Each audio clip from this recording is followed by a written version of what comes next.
en finance islamique. Alors, je souhaiterais remercier nos deux conférenciers qui ont fait le déplacement de Paris pour cette conférence. Donc, je vous présente M. Anas Patel, donc, qui est fondateur de l'association AIDIM en 2005, qui est spécialisé dans la promotion de la finance islamique, notamment en France. Il est également fondateur d'une société de conseil et gestion qui s'appelle 570 Easy pour finance éthique à sensibilité islamique. Monsieur Anas Patel, c'est l'un des spécialistes de la finance islamique qui fait, je dirais, énormément pour la promotion de cette discipline en France, en Europe de manière générale. Il a plus d'une quinzaine d'années d'expérience dans des groupes financiers internationaux, que ce soit en France, aux États-Unis, en Angleterre, également au Moyen-Orient. Donc je tiens à le remercier pour sa présence et il va nous parler de financement Murabaha sur, je dirais, des projets immobiliers. Le deuxième conférencier, c'est Cheikh Dr Mohamed Bachir Oudsas, qui est un membre fondateur de l'ASERFI, qui est le premier comité francophone de Sharia, donc en France. Mohamed Bachir Oudsas est également membre du comité Sharia de la Banque Populaire, donc à Paris. Il est enseignant, il a accepté cette année de nous faire l'honneur d'enseigner dans notre master, donc où il assure un cours sur les transactions, sur les produits et services financiers islamiques. Je tiens encore à le remercier. Il est également enseignant-chercheur à l'Université de Strasbourg, donc il a été parmi les fondateurs et il est co-responsable du master finance islamique de Strasbourg, qui a été le premier master qui a été lancé en France. Il est également membre du comité de rédaction des cahiers de la finance islamique, qui sont, à ma connaissance, la première revue spécialisée en finance islamique, je dirais, en France.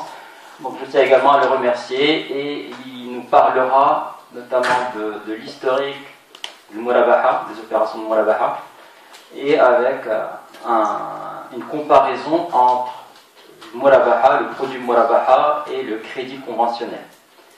Alors avant de donner la parole donc, à Cheikh Dr Mohamed Bachir Oudsas, je voudrais juste rappeler que ce sujet-là, qui concerne la Murabaha, est un sujet qui revient très souvent en finance islamique ou en finance participative telle qu'on veut bien l'appeler au Maroc.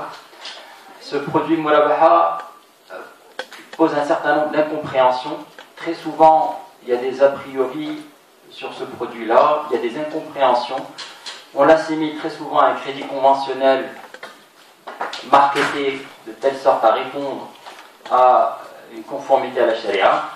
On aura l'occasion aujourd'hui de voir avec Dr Bachir Oudsas et M. Anas Patel les principales différences, l'utilisation qui en sont faites, je dirais, pour ces produits-là, de voir également la valeur ajoutée, les points forts, mais également les limites de ce produit Murabaha. Et ensuite, une fois que les présentations sont terminées, on donnera la parole à l'assistance pour un débat, donc qui portera sur les deux interventions. Donc, sans plus tarder, je vais donner la parole à Cheikh Bachir.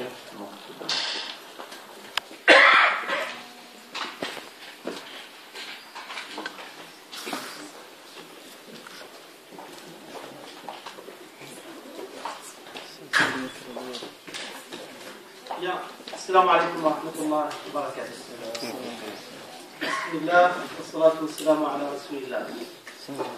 Je suis très content de partager ce moment avec vous, de partager quelques petites réflexions aussi sur un produit phare de l'industrie financière islamique, à savoir la Murabaha. Bien sûr, comme il vient de le dire notre cher frère Ali, c'est un produit problématique. Mais il faut toujours essayer de le comprendre dans son contexte et à travers son historique. Raison pour laquelle je voudrais un peu revenir en arrière pour comprendre comment ce produit a été introduit dans la profession bancaire mondiale. On ne peut pas dire seulement au niveau arabe, mais la Murabaha est un produit aujourd'hui mondial. Parce que même le terme murabaha a été introduit dans le dictionnaire français. Désormais à Bercy, désormais dans les grandes institutions financières, en France ou ailleurs, on utilise ces termes. Et c'est déjà un gain, ne serait-ce que pour ceux qui s'attachent un peu à la Lourat Bad, Lourat Mouda. C'est déjà qu'à travers la finance islamique, certains produits s'imposent avec leur nom. Mais bien sûr, on ne va pas accorder beaucoup d'importance à cela. Bien, la murabaha est un produit basé sur une logique des ventes.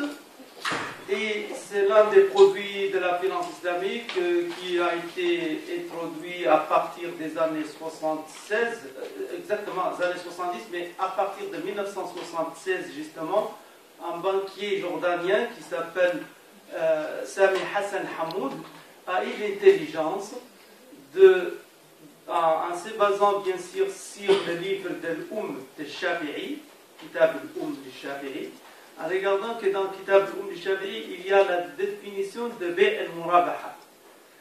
Il a pris cette idée et il a essayé de l'introduire dans la finance islamique. Et d'ailleurs, sa thèse était sur ça, en 1976, à l'université d'Ikea. Donc, dans un premier temps, je vais vous dire quelques mots sur la Murabaha en tant que contrat de vente. Par la suite, on va voir comment se déroule la murabaha en tant que produit bancaire ou en tant que mode de financement. Mais il faut d'abord comprendre, pour justement bien saisir la licéité de ces produits, pour qu'elle ne soit pas, en fait, pour que ces produits ne restent pas ambigus, il faut d'abord le comprendre dans son contexte, je dirais, juridico-culturel. La murabaha est un contrat qui réside dans la catégorie de uqud al-aman. عقود البيوع وضمن عقود البيوع عقود الأمانة من عقود البيوع لأن البيع بالإسلام الvente البيوع il y a plusieurs multitudes de catégories de vente. Généralement on dit que البيوع en islam le vente البيع إما أن يكون مساومة أو مرابحة أو تولية أو وضيعة أو مزاد أو مقايضة. Mais les bouillons que l'on appelle le bouillon al-amana, les ventes, contrats de l'amana, où la transparence est exigée, où il faut communiquer les coûts de revient et la marge bénéficiaire, ce sont les bouillons al-amana où on a murabaha, al-tawliya et wadi'a. Donc la murabaha est une opération de vente, avant tout, avant qu'elle soit un mode de financement, c'est une opération de vente où les vendeurs doivent communiquer à l'acheteur les coûts de revient et les profits, la marge bénéficiaire. Dans une vente normale, ordinaire, que vous faites tous les jours dans les distributions, c'est la musawama.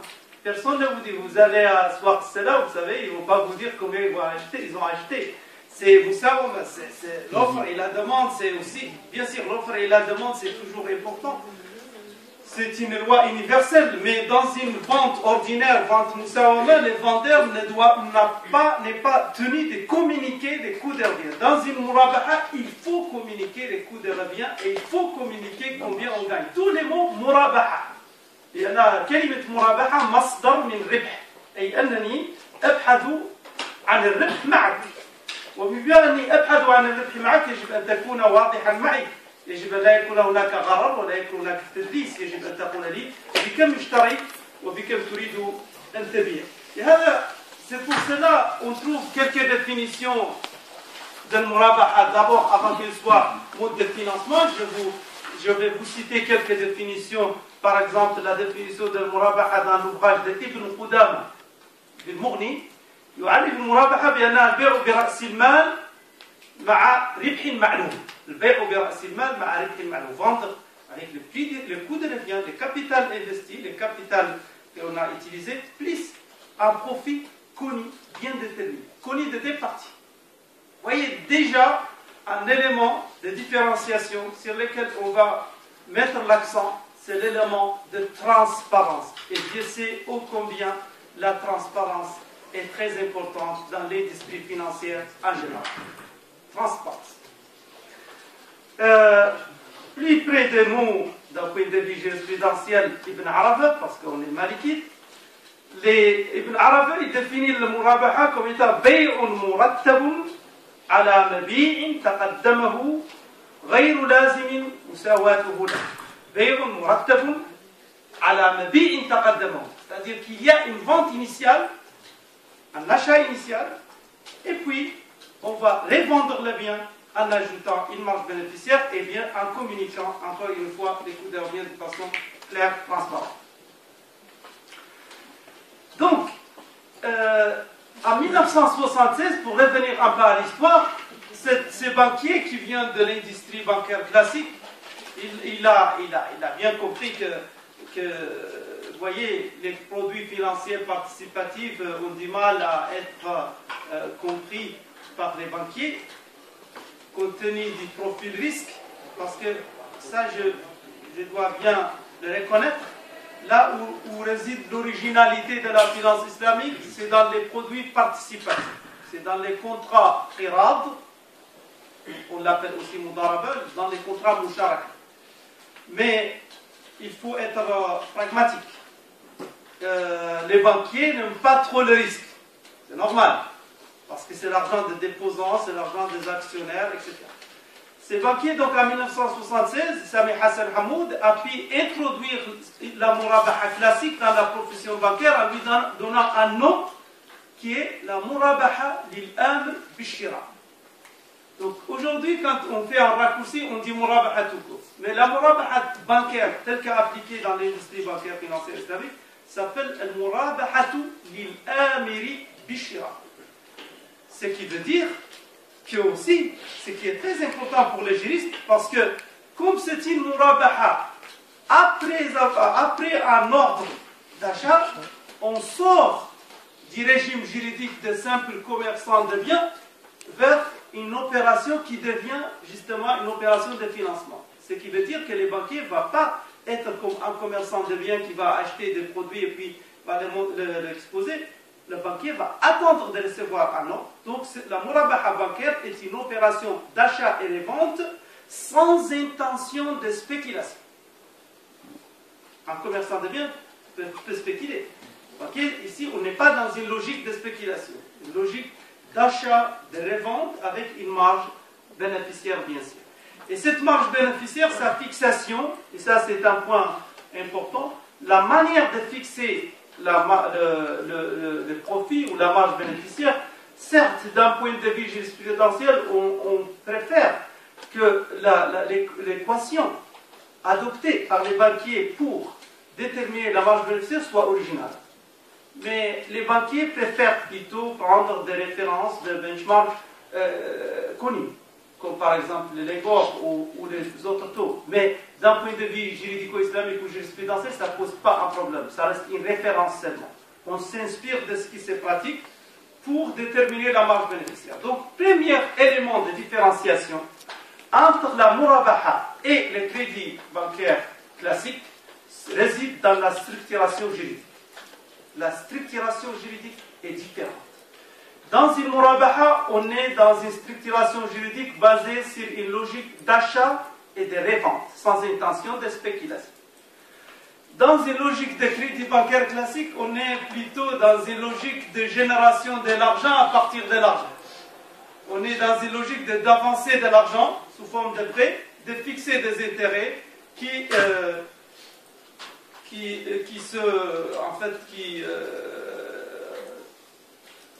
varie bien sûr en fonction du capital prêté et la durée.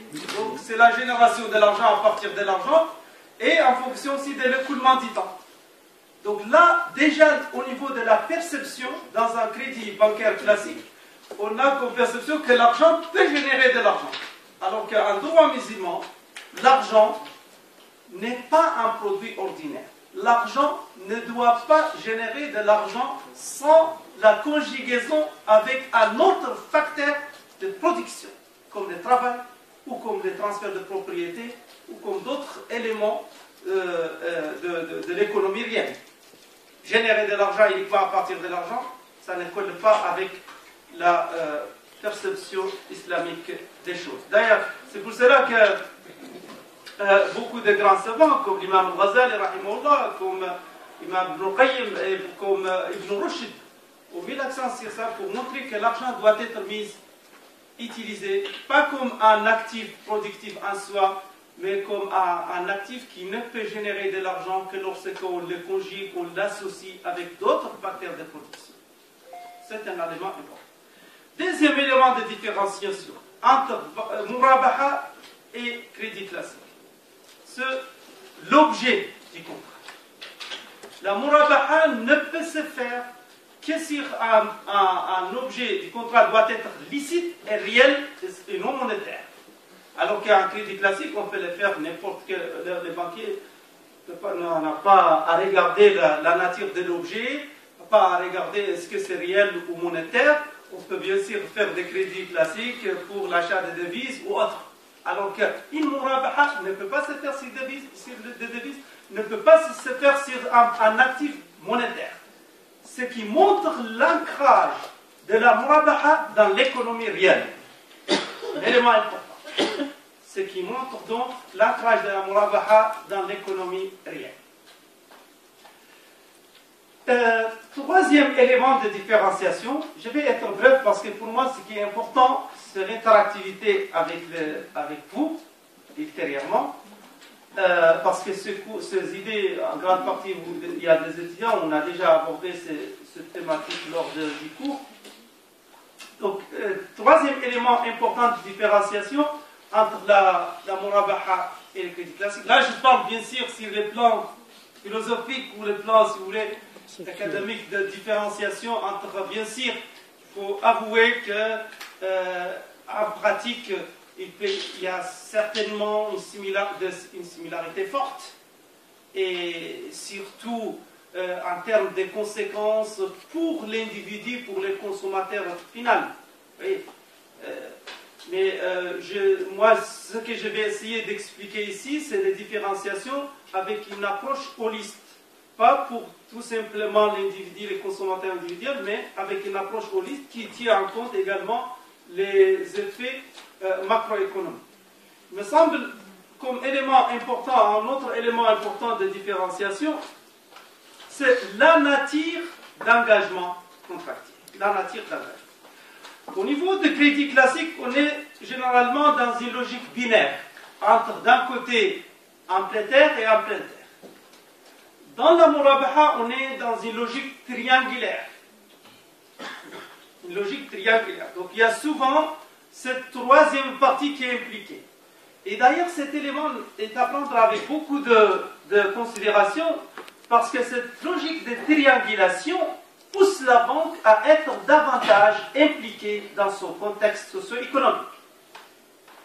Donc, la Murabaha peut être utilisée comme levier de ce qu'on appelle aujourd'hui la responsabilité sociétale de l'entreprise. Donc la responsabilité sociétale d'une banque. Surtout pour la première phase.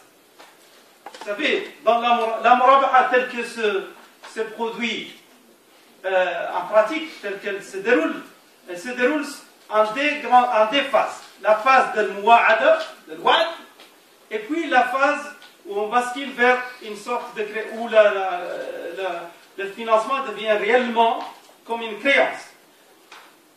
Concrètement, un entrepreneur qui veut se faire financer pour l'achat de biens, des équipements, va prendre contact avec son banquier islamique. S'il s'agit d'un banquier classique, le banquier peut ouvrir une ligne à travers, bien sûr, une étude, mais ce qui lui regarde, c'est surtout générer de l'argent à partir de l'argent. Pour les banquiers islamiques, le banquier en tout cas qui veut respecter les cahiers des charges de la finance islamique, doit se poser la question, d'abord, sur l'objet du contrat, comme je viens de le dire tout à l'heure. Ensuite, il ne peut pas engager de l'argent, il ne peut pas avoir un profit sans assumer une responsabilité, c'est-à-dire il faut que les banquiers islamiques et la banque islamique achètent préalablement le bien. Parce que pour légitimer un profit d'un point de vue islamique, il faut que soit tu sois propriétaire d'un bien, puis tu le transfères à un autre moyennant une marge, soit tu deviens, en fait, tu achètes et puis tu reloues le bien. Je explique pour que l'on soit en fait terre à terre. Et troisième position, soit tu achètes, en fait, tu entres comme copropriétaire. La finance islamique tous les contrats qu'elle va proposer, j'ouvre juste une parenthèse pour vous dire que tous les contrats qu'une finance islamique va proposer sont soit des contrats participatifs, et ça c'est l'originalité, c'est-à-dire que la banque dite islamique devient partenaire avec vous pour financer un bien, et donc sa rémunération va être en fait proportionnelle, va être une rémunération qui va être, si vous voulez, qui respecte la règle 3P, qui va augmenter en fonction de votre productivité en tant qu'entrepreneur, qui va baisser en fonction de votre productivité aussi. Ça, c'est là où on doit se diriger. C'est l'originalité de la finance islamique, c'est dans cela. Mais, en attendant cela, on a opté aussi pour d'autres contrats qui existent dans la finance islamique, à savoir les contrats d'échange, le coût de mu'awadat. Et la murabaha réside dans cette catégorie de coût de mu'awadat. C'est-à-dire qu'on a le droit aussi d'acheter, de revendre, d'acheter et de louer, et de gagner un profit à travers cela. L'autre catégorie de droits musulmans applicables sur la finance islamique s'appelle la catégorie de uqud al-tabarru'at. Si vous voulez, en finance islamique, tous les contrats sont dans cette ligne de ces trois logiques. Soit on va vous prêter de l'argent sans intérêt, c'est le top du top, mais peu de banquiers vont être prêts à cela. Et ce n'est pas le métier d'un banquier. Ça, on peut le faire avec une banque solidaire, une banque caritative, et ça peut se faire. Déjà jusqu'à maintenant, il y a quelques banques islamiques qui proposent des produits de prêts sans intérêt, mais dans un périmètre réduit, parce que la vocation principale d'une banque, c'est aussi de gagner de l'argent, et tant mieux. L'islam n'a pas d'objection à cela. L'islam n'est pas une religion qui est contre le profit. Mais il faut savoir gagner de l'argent, gagner de façon halal. Parce qu'en islam, chacun est responsable de ce qu'il gagne. Pour responsabiliser les gens, parce que pour l'islam, vous êtes appelés à être riches. Parce que le mu'min al-qawi, les croyants pauvres, est afdal min al-mu'min al-da'if, au sens large du terme. C'est parce que كما يقول واحد في بيت من الشعر وخير الخلق ما بين الورى رجل تقضى على يده للناس حاجاته. Un homme qui peut utiliser l'argent pour résoudre des problèmes est mieux que quelqu'un qui est plutôt comme parasite ou dépendant des autres. Donc en islam, on appelle les gens à être riches, mais on leur demande de respecter tout simplement, d'être en cohérence avec leurs préférences éthiques, en cohérence avec leurs convictions personnelles. La finance islamique est venue pour concilier le logique de la rentabilité financière avec les logiques éthiques, les logiques de préférence. C'est pour cela que les jurisconsultes musulmans ont pu concevoir un certain nombre de contrats, comme les contrats participatifs, les contrats de mu'awadat que je viens de dire, et les contrats de tabarru'at, les contrats al-hasan. Bien, merci.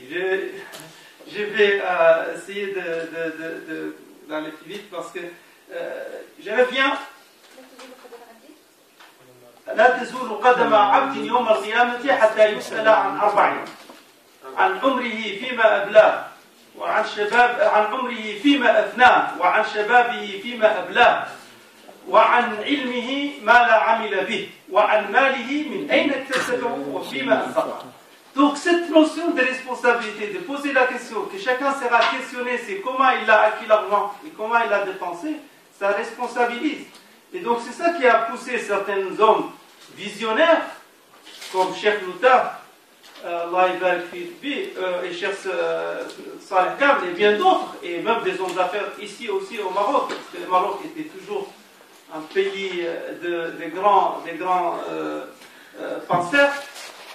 Ces hommes d'affaires ont pu capter qu'il existe des demandes, des attentes.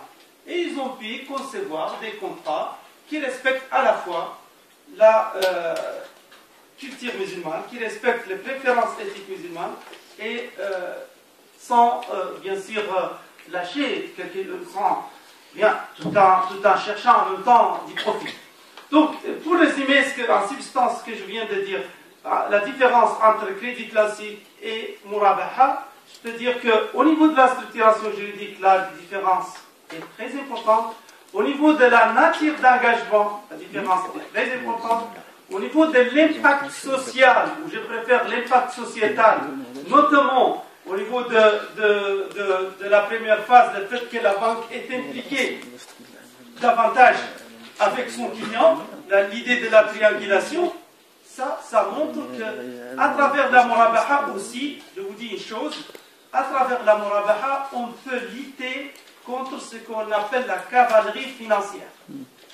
Avec le crédit classique, bon, c'est pas évident. Pas évident. Enfin, vous savez, la Murabaha peut se faire même, la Murabaha immobilière, que notre collègue va le développer tout à l'heure, si le crédit classique immobilier, les crédits au niveau de la Murabaha, si on reste dans l'immobilier, peut-être les différences ne sont pas claires. Mais comme je viens de le dire, moi j'essaie de repérer des différences dans une approche holiste globale. Là c'est clair, la structuration juridique n'est pas la même. La nature de l'engagement n'est pas la même. La perception même, parce que l'argent génère de l'argent dans un crédit classique en fonction de l'écoulement du temps, alors que dans une Murabaha, ceci n'existe pas. Vous savez, aussi les différences se manifestent de façon flagrante quand on est en face des mauvais payeurs. Dans un crédit classique, les compteurs vont toujours continuer les intérêts de retard. Alors que dans la Murabaha, même si les jurisconsultes musulmans, par pragmatisme, ont trouvé une solution à travers l'idée de l'iltizam bit-tasadduq, c'est-à-dire que le fait que l'emprunteur s'engage à verser quelque chose au profit d'une œuvre caritative, ça reste quand même, comme élément de différenciation très important. C'est-à-dire que la Murabaha, à travers cette logique d'intégrer une clause qui prévoit qu'en cas de non payé et en cas de calcul des intérêts de retard, ces intérêts de retard ne vont pas venir s'accumuler au profit de la banque, mais vont être versés au profit des associations caritatives. Donc, ce qui veut dire qu'en quelque sorte, la Murabaha peut également contribuer à l'émergence d'une économie sociale et solidaire. Et ça, c'est pour l'intérêt de tout le monde. Je pense à part cela, l'originalité de la finance islamique reste tout de même à rechercher au niveau des produits financiers participatifs. C'est ça, c'est au niveau de ces contrats-là, des contrats participatifs, que l'on voit clairement une rupture méthodologique par rapport aux théories classiques de l'économie. Je vous remercie pour votre attention. Merci Bachir. Donc juste pour récapituler l'intervention de tous les conférenciers, donc, qui a rappelé le Murabaha dans son sens actuel, dû en 1976 à Sami Hassan Hammoud. Il a rappelé également que Murabaha est un contrat, je dirais, qui rentre dans la catégorie Amana, et donc qui suppose un minimum de transparence, un maximum de transparence, un maximum de transparence entre les contreparties. Dr Bachir a également fait la distinction entre le Murabaha et le Murabaha al-Amr bil-Shira. Il a rappelé principalement les principales différences, notamment en termes de structuration juridique, en termes d'objet du contrat, qui exclut bien évidemment les actifs monétaires, la nature d'engagement et illicite. La nature des engagements qui implique 3 contreparties dans le Murabaha al-Amr bil-Shira et son rôle un peu dans le développement sociétal. Et il a conclu par un clin d'œil sur les contrats participatifs qui sont plus recommandés et sur lesquels j'espère qu'on va revenir dans le débat, qui reprennent mieux la logique de la finance islamique que les contrats de Murabaha. Alors, je donne la parole à notre deuxième conférencier qui va nous parler des aspects pratiques, notamment de financement de Murabaha dans des contrats de biens immobiliers Et bien évidemment, en 20 minutes, en 30 minutes, il n'aura pas le temps de tout développer. Donc certainement, il va évoquer les principaux points de ce mode de financement. Et bien évidemment, on vous donnera la parole juste après pour des questions-réponses.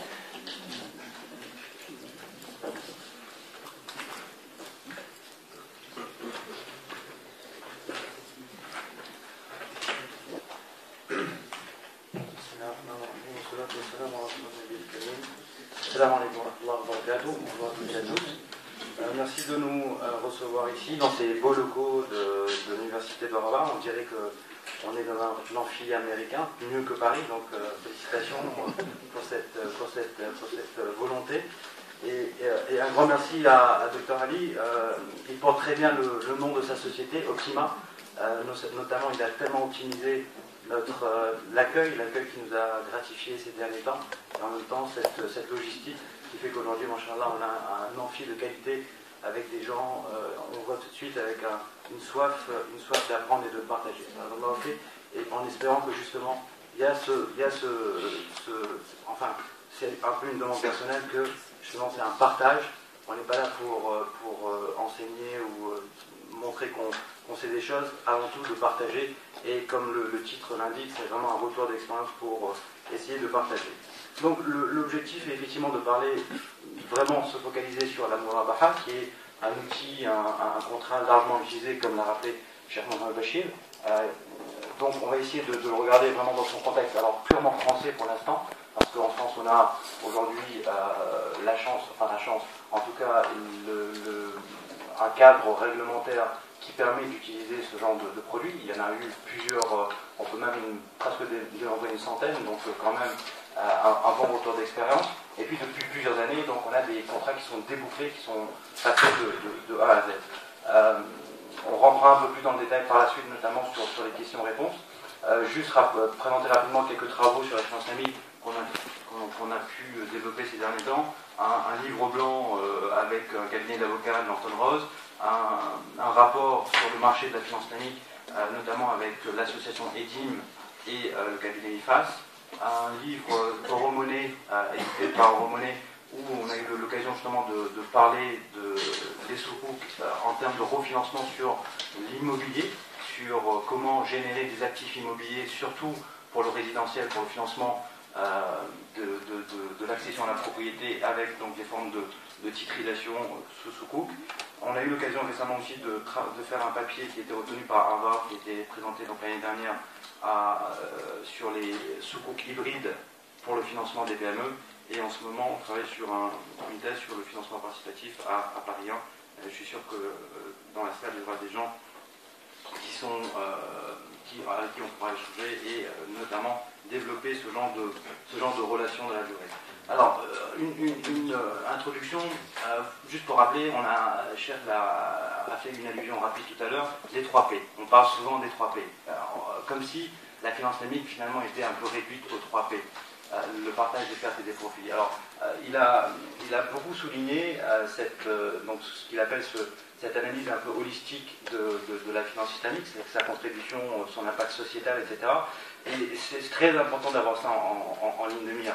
Avant d'approcher la finance islamique, avant de regarder la partie technique, la partie contractuelle, la partie modèle, etc., il faut vraiment comprendre le pourquoi des choses, le pourquoi, le point de départ, les points d'arrivée, les différentes sources, les différents hadiths qui nous a rappelé, notamment cette question quand même qui est très fondamentale, qui est comment avez-vous gagné votre argent, vos biens, et comment vous les avez dépensés. Ça c'est fondamental, ça doit nous traverser et ça doit nous faire questionner totalement, ça nous donne du sens, ça nous donne le point de départ, pourquoi on a été créé, et c'est un peu l'éthique des objectifs. Finalement, notre objectif, c'est pas seulement de faire du profit, mais c'est de faire du bien. Et le bien, comment il se mesure? Il se mesure sur son impact social, effectivement, au niveau, ce qu'on a appelé, alors c'est l'autre 3P, et ça je pense que c'est important de connaître, et c'est très développé, notamment dans le domaine de l'économie sociale et solidaire, social entrepreneurship, etc., ce qui est les 3P, planète, people, profit. Alors, en français, profit, personne, planète. Donc tout ce qu'on doit faire doit avoir cet impact, non pas seulement personnel, qui est l'utilité, la maximisation de sa satisfaction, de son utilité marginale, mais bien l'impact sur les gens, sur les profits, la planète, et à quoi sert un système économique ou financier qui détruit finalement les richesses de la planète. On sait que par exemple le système américain aujourd'hui, pour pouvoir continuer à son mode de consommation, il faudrait plus de 2 planètes pour satisfaire aux besoins de consommation des Américains. Donc c'est pas tenable, c'est pas durable. Donc on vient vraiment à cette réflexion sociétale, moi, mais pas seulement moi, c'est moi par rapport aux autres, et dans cette dynamique justement au niveau plus global. Ensuite, il y a l'éthique des moyens. C'est effectivement là où généralement on a beaucoup plus de discussions, et dans tous les ouvrages sont rappelés, le partage des pertes et des profits. Alors ça ne doit pas être seulement des mots, ça ne doit pas être seulement des volontés, même parfois des déclarations, ça doit être vraiment concret. Et concret, ça se mesure, ça se matérialise, non seulement sur des contrats, donc on doit bien comprendre les différences contractuelles et qu'est-ce qui impose ce partage des pertes et des profits, et on doit pouvoir le mesurer aussi quels sont les indicateurs de risque, de partage, de perte, partage de profit, encore une fois sur cette notion de risque, le partage des risques. Et une des notions qui est importante aujourd'hui, qu'on voit dans la théorie économique et financière, c'est effectivement le risque étant pas l'incertitude. La certitude, c'est l'aléa, l'incertitude, c'est aléatoire, c'est-à-dire une mesure du risque aléatoire. On ne peut pas vraiment le définir. Or que le risque, il est mesurable, il est quantifiable, il est justement quelque chose qui doit avoir une certaine mesure de risque pour légitimer ce qu'on fait, légitimer les profits. Et donc ça permet d'éviter les conséquences de transactions à somme nulle, où effectivement il y a toujours un gagnant et toujours un perdant. Ensuite, il y a l'éthique des finalités. Donc on voit les objectifs, pourquoi je le fais, les moyens, mais aussi vers quoi je tends. Et ça, c'est très important, Charles l'a rappelé, cette notion de piété. On a été envoyé sur cette terre pour une seule mission, la seule mission d'être un vice-gérant de Dieu sur terre, et donc de protéger aussi, les ressources que Dieu nous a confiées. C'est comme une sorte de amana. Donc, et bien sûr, cette notion de satisfaction et de contemplation de Dieu, de participation. On doit être actif, participer dans la vie de la société. Et ça aussi, ça doit être mesurable. Et ensuite, de partage. Et là, la zakat, c'est clairement le meilleur outil de partage qui rend obligatoire et qui empêche la thésaurisation, etc. Au final, quand on parle de l'éthique, il faut être très clair. Encore une fois, c'est pas seulement des vœux pieux ou des mots. Ça doit être, en tout cas dans l'islam, c'est une éthique appliquée. Donc c'est l'éthique des principes. Oui, les principes sont là, ils sont intransigeants, ils sont inaliénables, ils sont atemporels. Et là, les sources de l'islam sont très claires là-dessus. Mais en même temps, il y a l'éthique des pratiques. Comment manifester, comment rendre clair, tangible tous ces principes éthiques dans ce qu'on fait, dans nos actions, dans nos relations, dans nos transactions. Et ça, c'est ce qui donne l'éthique appliquée. Donc encore une fois, ce n'est pas seulement une éthique théorique, une éthique déclarative, mais une éthique effectivement appliquée. Alors, les principes de la Mulabaha, je vais très vite, le chef l'a rappelé, je vous renvoie aussi on essaie de vulgariser la finance islamique depuis pas mal de temps, et notamment sur notre site 510 Easy, on fait des infographies qui permettent justement de synthétiser et de donner une vulgarisation à tout ça. Donc les principes, c'est, avant de parler de Mulabaha, effectivement c'est un contrat de vente, achat et vente, donc il faut bien qu'il y ait la propriété du bien, c'est ça qui permet de légitimer le contrat de Mulabaha, et donc toute marge qui sera calculée sur cette transaction, et bien sûr qu'on doit être vraiment dans une transaction commerciale, c'est bien une vente, un contrat de vente dont il s'agit, et non pas un contrat de mise à disposition de fonds ou un contrat purement de flux financier.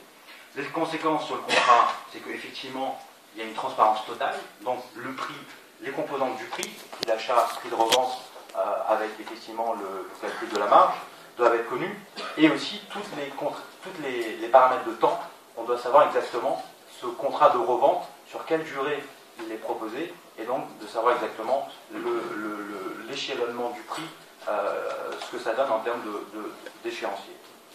Alors, Une autre question, effectivement, c'est pourquoi finalement on voit beaucoup de la murabaha de façon générale, que ce soit donc, dans les pays européens, mais même dans les pays à dominante musulmane, que ce soit en Moyen-Orient ou en Asie. Alors, vous savez qu'il existe des normes, les normes notamment de la OFI, qui permettent de normaliser, de standardiser un peu ce genre de pratiques, et notamment la murabaha avec ordre d'achat, comme Cheikh Mohamed Bachir nous a rappelé que ça existe quand même dès le début avec ce banquier qui a finalement fait une certaine innovation, mais utile, plutôt utile pour le démarrage des activités bancaires. Donc la définition de la OFI, c'est la vente d'un bien pour un prix égal au prix d'achat avec une marge définie et approuvée par les parties. Donc bien approuvé par les parties, je ne peux pas donner une incertitude, donner une variabilité sur ce prix. Cette marge de profit peut être un pourcentage du prix de vente ou un montant. Donc on a bien les termes importants, la marge, que tout soit connu, que ce soit bien une vente et non pas une mise à disposition de fonds.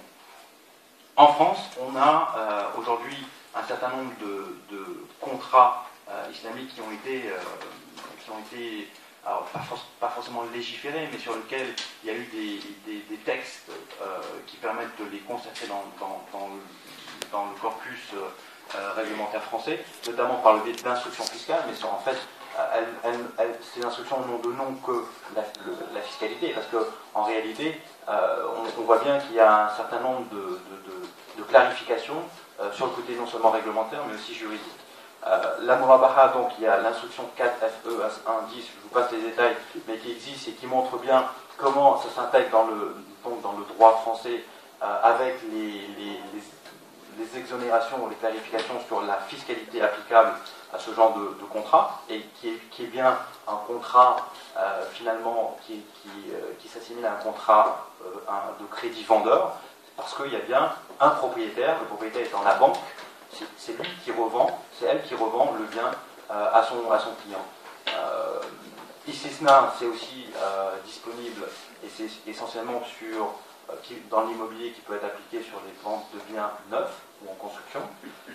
Bon, avec encore quelques difficultés, alors pas au niveau fiscal, mais plutôt au niveau justement de risque, d'appréciation du risque par le banquier, parce que finalement on demande à la banque de devenir un peu comme le promoteur immobilier, en prenant le risque, non seulement sur le risque de la transaction financière, mais aussi le risque sur l'ouvrage, et ce qu'une banque généralement ne peut pas vraiment faire, d'assumer tous les risques du sinistre avec de l'ouvrage, comme avec les assurances dommages d'ouvrage, etc. Vous avez l'Ijara qui est davantage sur la partie donc leasing, avec deux formes qui sont possibles, la location-vente pour Ijara Muntakamit ou le crédit bail immobilier, Ijara avec Tina, chacun avec donc des applications soit en locaux professionnels, soit on peut imaginer des blocs de résidences secondaires locatives qui sont achetés et revendus par location, notamment dans le domaine social, dans l'immobilier social. Il y a des réflexions qui peuvent se développer dans ce cadre-là.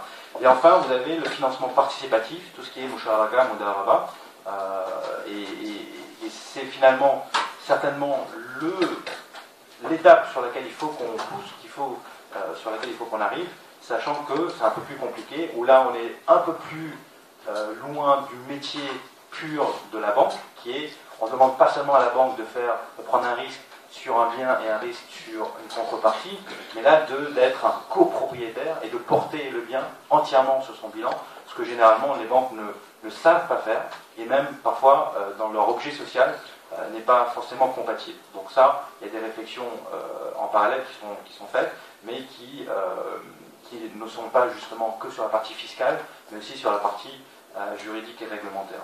Et une fois que ça ce serait disponible, on peut imaginer effectivement des développements au niveau de fonds, notamment que ce soit avec des fonds, donc ou aussi avec des soukouks, comme les SCPI, OPCI, SCI. Je passe les détails, mais c'est en fait des fonds immobiliers.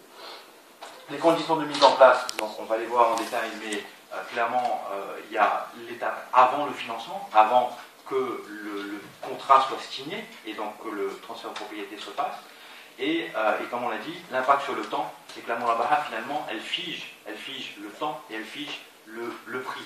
Donc il n'y a plus d'écoulement, il n'y a plus de variabilité du prix selon l'écoulement du temps. C'est purement, on se met d'accord sur un montant de revente, donc incluant la marge, et bien sûr l'échéancier, combien de temps le client dispose pour faire ce remboursement.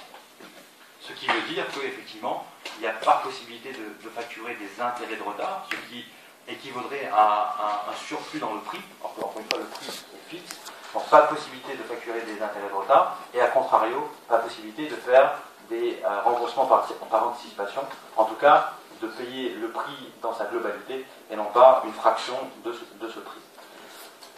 Alors ça c'est intéressant, c'est que, alors, comme je disais, en France on a un certain recul aujourd'hui, on travaille avec la banque Shahabi du Maroc, qui est installée en France par sa filiale française, où on a développé ce produit avec cette banque et qui propose donc ce genre de produit aujourd'hui sur une durée de 10 ans, avec un apport minimum de 15%, en respectant le taux d'endettement qui est un peu une obligation française qui est pas plus de 33%, c'est-à-dire que la mensualité de remboursement ne doit pas dépasser 33% des revenus réguliers du foyer. Et donc ça c'est quelque chose qui fonctionne bien aujourd'hui. On a une centaine de dossiers qui sont en place. De façon plus large, la murabaha est appliquée en France depuis au moins une dizaine d'années, depuis les premiers contrats essentiellement en 2003 avec le fonds Gulf Finance Atlantic, qui avait fait une première transaction de 5 actifs sur le marché français. Alors c'était fait avec des financements structurés, un peu spéciaux, etc., et dédiés à ce genre d'investisseurs étrangers, donc pas du tout pour le grand public, mais ça a donné une certaine légitimité à ce contrat et surtout une certaine compétence qui s'est développée, donc, comme je disais, depuis 2003. Il y a eu plus de 3 milliards d'euros qui ont été investis, ce sont les chiffres que nous avons publiés dans le livre blanc. Et la première murabaha, donc pour des particuliers et sur des biens donc résidentiels, date de 2010. On l'a fait avec une banque française, les banques populaires en France. Donc comme je disais, aujourd'hui avec la banque Shahabi, on a une centaine de dossiers qui sont en cours et plusieurs opérations qui ont été déjà débouclées. Donc vous avez compris le principe, je ne m'attarde pas, c'est effectivement un contrat vraiment d'achat et de revente avec un transfert de la propriété une fois que le contrat a été donc, signé, le contrat a été transacté, et par la suite donc le client est entièrement propriétaire du bien et il a juste une obligation qui est de rembourser le prix comme il a été convenu selon l'échéancier du bien. Alors, on m'a demandé d'être un peu pratique et de faire un vrai retour d'expérience, notamment sur justement cette pratique qu'on a avec la banque en France. J'ai essayé de résumer ça sur un graphique avec le circuit de la murabaha avec 5 étapes. Alors, je fais aussi référence à ce petit livre qui s'appelle Islamic Banking and Murabaha de Dr Ahmed Samadani, qui est donc de l'université de Karachi, qui, de façon générale, eux, ils ont aussi beaucoup d'expérience et pas mal de banques qui utilisent ce genre de choses. Alors, il fait référence à 5 étapes dans la murabaha.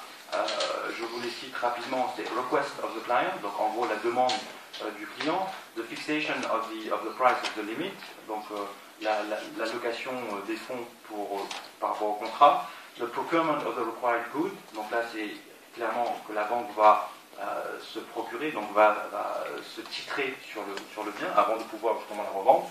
Quatrième phase, contract of murabaha, donc là clairement on signe le contrat et donc avec la vente au client. Et enfin la partie payment et notamment l'étalement du prix qui crée la créance.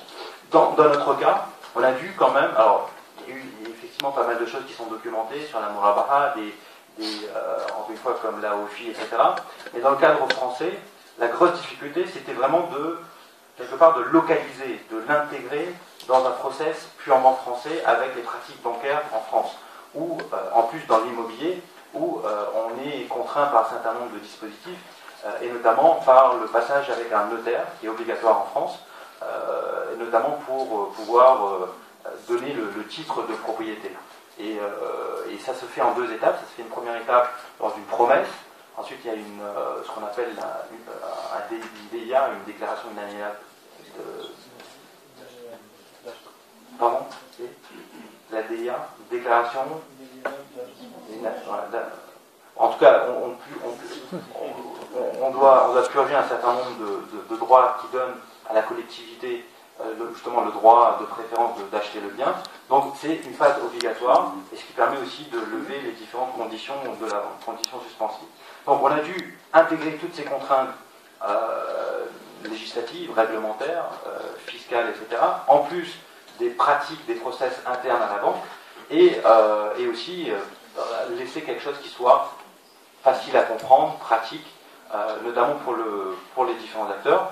Il ne faut pas oublier que dès qu'on parle de Murabaha, par exemple, un vendeur, parce que la plupart du temps c'est un vendeur, pas forcément musulman, qui va vendre son bien, pour lui, parler de Murabaha, parler de finance islamique, etc., c'est un peu comme un ovni. Donc il faut pouvoir vulgariser les choses. Donc ce process, c'est un peu la synthèse de tout ce qu'on a fait ces derniers temps, avec 5 étapes aussi. L'avant-vente du contrat, donc c'est là effectivement où le client sollicite la banque avec un ordre d'achat, et contractuellement ça peut prendre la forme d'une promesse. Une promesse, donc comme le chef le disait, un ward bien sûr non conditionné, non obligatoire, donc unilatéral. Deuxièmement, une offre de financement, et ça aussi pour les particuliers en France c'est obligatoire de faire une offre de financement qui s'inscrit dans la loi Scribner, qui fixe un certain nombre de conditions. Ensuite, on doit purger les conditions d'achat, justement une fois que cette promesse est lancée, il faut purger les conditions suspensives, et notamment avec la DIA. Quatrième partie, c'est l'accord. Alors une fois que la banque est prête à acheter le bien au vendeur initial, il faut bien que maintenant elle s'assure que son client soit toujours intéressé par le bien et quelque part s'engage à acheter le bien. Donc on fait un accord pour la revente du bien de la part de la banque au client. Et enfin, la banque devient propriétaire du bien avant de recéder la propriété. Donc vous voyez les différentes étapes. Le transfert de propriété se fait bien du vendeur à la banque. Dans la première flèche, donc le vendeur à la banque. C'est seulement une fois que la banque est propriétaire du bien, l'a enregistré dans ses comptes et peut légitimement déclarer être propriétaire, donc par un type de propriété, qu'elle peut céder ce bien. Alors, qu'elle le fasse immédiatement, qu'elle le fasse dans un délai, etc., c'est pas forcément la question. Juste l'instruction fiscale exige que justement pour qu'on ne tombe pas dans une intention spéculative, que le délai maximum est de 6 mois. Donc la banque a un délai maximum de 6 mois entre son achat et sa revente.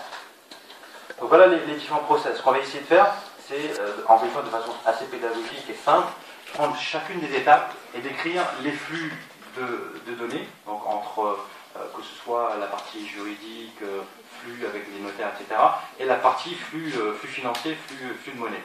Donc cette première étape, c'est effectivement la partie promesse, la partie ward, où on va faire un certain nombre de choses pour que le client puisse se dire oui, je suis intéressé par l'achat de ce bien, oui, je suis intéressé par le type de contrat que vous pouvez me proposer, et on se met d'accord sur un avant-contrat. L'avant-contrat, il va dire à peu près le prix par rapport au prix d'achat, par rapport au prix que souhaite le vendeur, à combien la banque elle-même va pouvoir acheter, avec tous les frais, et à combien aussi elle pourrait revendre au client. Donc on se met d'accord sur les grandes lignes de ça. Imaginons prenons un exemple à un bien qui vaut 100, donc là, le client va vous dire, voilà, j'ai trouvé un bien à un vendeur, faites-moi une simulation qui me permettrait de me dire sur, par exemple, 10 ans, combien ça me coûterait, combien ça me reviendrait à payer en termes de mensualité. La seule chose qu'on demande à ce moment-là pour que pour que le client justement puisse signer cette promesse, cet avant-contrat, et ça c'est un acte notarié, donc il faut qu'il passe devant le notaire, c'est pour rassurer le vendeur, il met une indemnité d'immobilisation d'à peu près 5%, donc le client doit verser 5 si le bien vaut 100, et doit juste payer 300 € qui correspondent aux frais de débours du notaire pour faire justement les premiers documents contractuels. Donc là, on a très simple, c'est la partie ordre d'achat, la partie on se met d'accord dans les grandes lignes sur le projet. Une fois qu'on a fait ça, on va formaliser un peu plus les choses. Et là, on va demander à ce que la banque s'engage le comité de crédit de la banque s'engage et puisse faire une offre de financement qui vaut contrat au client. Et cette offre de financement, elle doit respecter les dispositifs en vigueur et notamment la loi Scrivener. Donc il y a un comité de crédit, il y a une offre de financement avec qui correspond aux critères de la loi Scrivener et qui donc est proposée à la banque et au client. Et le client a généralement 10 jours de réflexion obligatoire et à partir du 11e jour peut signer cette offre et renvoyer à la banque pour montrer que lui, il s'engage à accepter l'offre de la banque. Donc là, en termes, de quoi sera composée cette offre de financement? C'est en gros les grands flux du projet. Donc d'un côté, la banque va exiger entre 10 et 15% d'apport du client. Donc vous voyez un apport client minimum de 10. Et donc on va dire, par rapport à un bien qui vaut 100, quels sont les différents frais? Il y a 3 de frais d'achat qui permet à la banque donc, de demander au notaire de faire en sorte que la banque puisse acheter au vendeur. Donc c'est ça que 3, c'est les frais notaires, on reviendra dans le détail. Ensuite, pour pouvoir revendre au client, c'est là où on fait les droits de mutation, de façon...